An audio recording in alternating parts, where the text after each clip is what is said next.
StablesMoney app review. Pricing explained what you get for your money. If you're considering StablesMoney, most people get this wrong by assuming it's just another crypto app.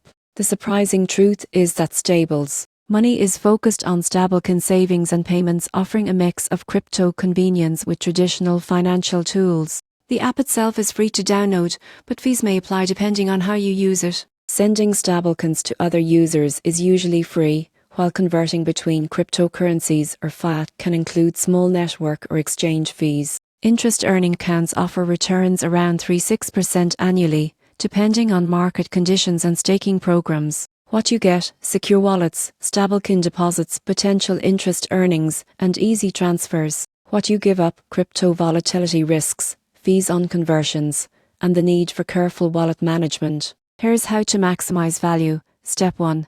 Verify your account fully to unlock higher limits and interest options. Step 2. Deposit stablecoins strategically to earn interest while minimizing fees. Step 3. Monitor rates regularly to adjust holdings as needed. Step 4. Use transfers wisely, avoiding frequent small conversions that could incur fees. You won't believe what happens next if you treat stablecoins like risk-free cash. Interest rates can change, and fees can accumulate unnoticed. The surprising truth is that StablesMoney is most effective for users who understand crypto basics and plan their holdings strategically. In conclusion, StablesMoney blends crypto flexibility with financial services, offering potential earnings and convenient transfers. By understanding pricing, fees, and interest opportunities, you can make the most of what this app provides without surprises.